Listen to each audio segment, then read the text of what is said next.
Merci d'être venu sur notre chaîne et écouter ce que nous allons dire. C'est toujours CEO Danemark devant vous. Nous sommes venus, comme nous l'avons dit, nous allons parler, comme nous l'avons prévu dans la vidéo précédente, nous allons parler sur les sujets du jour, ce sont les pauvres qui fabriquent des riches pour rester pauvres. Ces sujets apparaissent un peu étranges. Ça paraît un peu étrange pour les uns, mais c'est aussi compris par les autres. Parce que ce sont des choses qui se passent et ce sont des choses concrètes. Ce sont des choses que nous voyons, nous palpons du jour au jour. Ici, nous voulons juste parler sur ce sujet parce que c'est un sujet qui est très important et ce sujet vraiment concerne tout le monde. Alors, ce que nous vous demandons ici, c'est de nous aider à partager cette vidéo. Si c'est la première fois de nous voir sur cette chaîne, vous pouvez juste activer la cloche de notification, liker la vidéo ou bien aimer, comme on le dit en français. Si vous n'êtes pas encore abonné, vous pouvez vous abonner et puis partager cette vidéo parce que nous savons qu'il y a des gens dans ce monde qui veulent écouter ce que nous disons et qui ont des sujets vraiment pertinents, qui sont vraiment relatifs à ce que nous sommes en train de dire aujourd'hui, mais ils n'ont pas la possibilité de nous rejoindre. Mais grâce à vous, si vous partagez cette vidéo, ces gens-là viendront et nous allons faire le chemin ensemble. Nous serons aussi contents de voir vos commentaires parce que nous sommes là pour vous écouter et puis aussi améliorer ce que nous pouvons en réfléchissant ensemble. Alors, dans ce sujet, nous allons parler de deux choses. La première chose, c'est pourquoi nous disons que ce sont les pauvres qui fabriquent des riches pour rester pauvres et comment cela s'est fait. Et la deuxième chose, c'est comment se débarrasser de cette histoire ou bien comment atténuer cette hémorragie. Alors, sans plus tarder, nous passons au premier point. Ce sont les pauvres qui fabriquent les riches pour rester pauvres. Nous disons ça parce que aujourd'hui, dans ce monde, nous voyons des gens qui sont extrêmement riches et les autres qui sont extrêmement pauvres. Pourquoi il y a cette incompatibilité? Alors que nous devons faire la balance des choses. C'est bien et bon de travailler pour les autres. Oui, il faut travailler parce que ce n'est pas tout business qui commence par zéro. Il y a autre business. Pour commencer ça, il faut avoir un petit rien. Et puis, avec une bonne stratégie, tu peux continuer. Mais imaginez-vous, les gens qui travaillent pour les autres, les millionnaires d'aujourd'hui, les milliardaires d'aujourd'hui, les gens les plus riches de ce monde, avec qui ils travaillent. Ils travaillent avec des gens qui ont des compétences.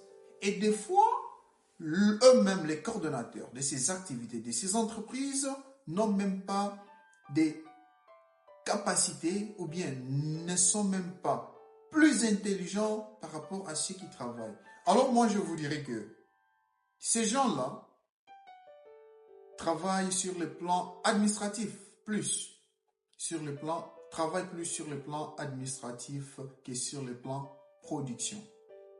La production, c'est fait par les gens qui sont pauvres dans cette compagnie et le coordonnateur lui-même ou le CEO lui-même, il gère les histoires sur le plan administratif, comment contrôler ce qui marche et ce qui ne marche pas bien. Mais la production, ce sont les employés qui sont là matin, midi et soir.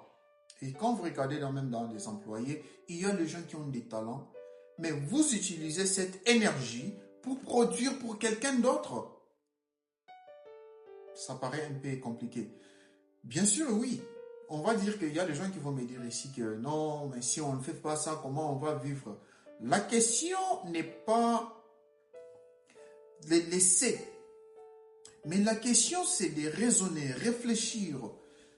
Comment dois-je utiliser cette énergie qui contribue à la production massive dans cette compagnie? Comment je peux l'utiliser, cette énergie qui contribue à la production massive dans cette compagnie, comment je peux l'utiliser aussi pour créer ma propre chose, ma propre compagnie, mes propres business, mes propres affaires.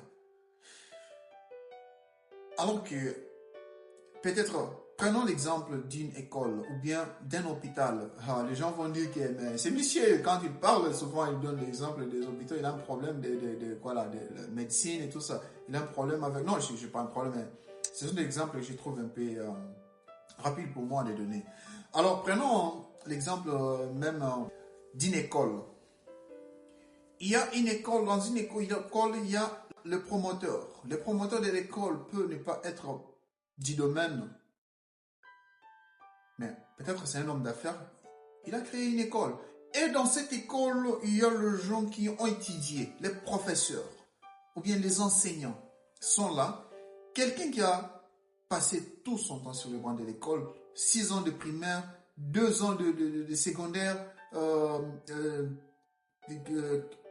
4 ans des humanités, ou aussi même 6 ans, s'il a juste fait la licence, 6 ans des études universitaires.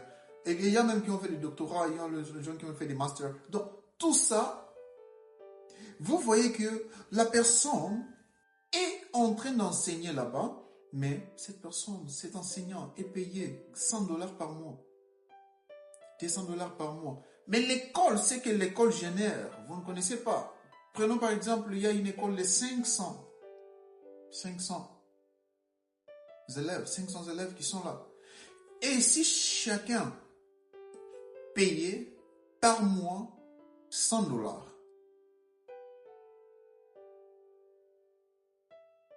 et l'école va gagner combien? Mais toi, tu es payé $100 par mois. Donc, tu es payé une tête seulement. Alors, combien génère le promoteur?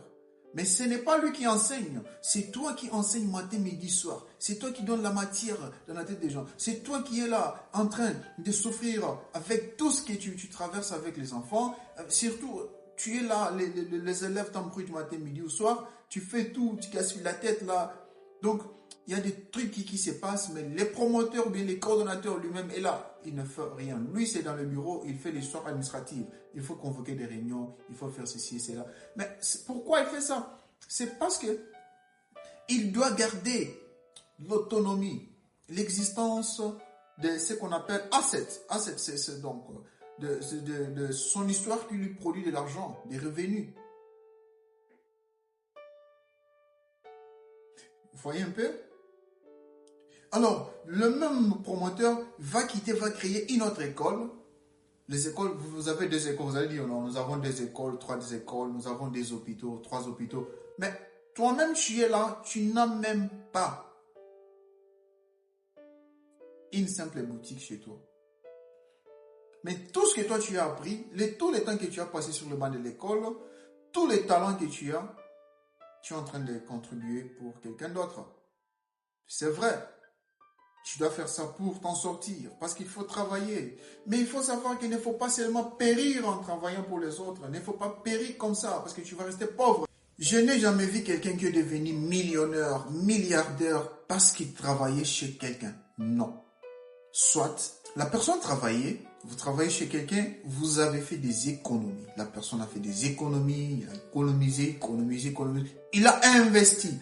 La personne a investi dans un domaine ou un autre business, une affaire quelconque. Et directement avec des stratégies, c'est ça l'entrepreneuriat, on tombe, on se relève, on tombe, on se relève. Voilà. Et puis, vous voyez que les choses marchent. Demain, après-demain, le lendemain, tout ça. La personne est devenue millionnaire. Et vous vous demandez, mais waouh, cette personne travaillait, elle souffrait, et dans cette compagnie, elle souffrait ici, là. Mais c'est parce que tu étais en train d'utiliser tout ton talent, toute ton énergie pour produire pour quelqu'un d'autre. Et tu as laissé toute ta vie comme ça. Ça, on doit considérer ça comme un travail temporaire. Quand tu travailles, il faut comprendre ça comme temporaire. Mais si tu le fais pour toute ta vie, tu vas rester comme ça toute ta vie et rien ne va se passer. Tu resteras toujours comme un pauvre qui travaille pour fabriquer les riches en restant pauvre. Donc, tu fabriques les riches parce qu'aucun riche travaille lui-même. Aucun riche travaille lui-même. Il peut commencer quelque chose lui-même et après il va engager les gens parce qu'il aura trop de responsabilités. Il aura trop de responsabilités. Il n'aura pas le temps d'aller travailler lui-même pour produire. Non, il aura une équipe. Une équipe qui va travailler pour lui. Et cette équipe-là, il y aura des professionnels. Il y aura des gens qui sont même plus expérimentés que la personne qui gère. Vous pouvez aller dans une entreprise aujourd'hui, on vous montre les coordinateurs, le propriétaire d'entreprise, vous regrettez. Mais comment ce monsieur n'est même pas intellectuel? Non! Il a eu le courage. Il a utilisé son talent. Il a utilisé sa force. Il a utilisé ce que Dieu lui a donné. Mais quand nous négligeons ce que Dieu nous a donné pour suivre l'influence humaine, et voilà pourquoi ça continue. Et cela va rester comme ça. Bien sûr que Victor Hugo a dit, il y a des pauvres et il y en aura toujours. Mais ce qu'il faut faire, c'est de les aider à sortir de la misère. Et pour sortir de cette misère, qu'est-ce qu'il faut? Voilà, directement, nous entrons au deuxième point de ce sujet, qui est comment faire pour maîtriser ou bien atténuer cette hémorragie. De travailler pour fabriquer des riches en restant pauvre. Donc ici, la première chose à savoir, pour ceux qui travaillent, la question n'est pas de vous décourager pour travailler, mais notre réflexion est de vous encourager à investir et de vous encourager à économiser le peu que vous avez et de considérer ce que vous faites comme temporaire. Mais veillez vous asseoir, réfléchissez, méditez sur ce que Dieu vous a donné comme talent et comment vous pouvez utiliser ça comme votre source de revenus. Comment vous pouvez investir pour utiliser cette énergie que vous utilisez pour les autres, comment utiliser ça dans votre propre business et produire aussi. Pourquoi ne pas aussi employer les autres pour les former et aussi les sortir, ils deviennent aussi comme vous. Voilà, c'est ça l'idée aussi d'un bon entrepreneur. C'est de former aussi les autres. Vous travaillez avec les gens, vous les formez aussi pour qu'ils deviennent comme vous. Alors, si vous avez un travail, faites ce travail bien. Comme des gens qui sont à l'étranger ici. Quelqu'un qui travaille, on lui paye 5 000 euros, 5 000 $, il dit, oh, je suis très bien payé. Mais vous êtes très bien payé, combien vous dépend? On vous retranche. On vous paye 5 000 $, vous recevez un message, vous avez 5 000 euros par mois, mais là-bas, on va prendre les loyers. On va retrancher les loyers du gaz, on va prendre, on va prendre l'électricité, tout. Wi-Fi que vous utilisez, on va retrancher beaucoup de choses et vous resterez peut-être avec 1 000 $, 1 000 euros. Et vous allez dire que c'est quoi? Vous n'allez rien faire, c'est comme si vous tournez toujours en rond. Mais imaginez-vous que si vous travaillez comme ça, vous dites non, je l'ai fait temporairement, je vais économiser pour créer aussi mon histoire, engager aussi mes stratégies. C'est bien que tout le monde n'a pas l'esprit d'entrepreneuriat. Mais je suis sûr et certain que chacun de nous a son talent. Et c'est possible de développer. Et si vous voulez bien développer votre talent, il faut se connaître d'abord. Il faut se découvrir. Si vous avez besoin sur la découverte de soi, nous avons fait une vidéo. Donc, vous pouvez regarder dans les vidéos précédentes. Il y a une vidéo qui parle sur la découverte de soi. Vous devez vous découvrir vous-même et voir ce que vous pouvez faire. Découvrir vos talents et comment les mettre en pratique. Merci pour votre confiance. C'était toujours Dan Max sur votre chaîne et nous vous disons à bientôt.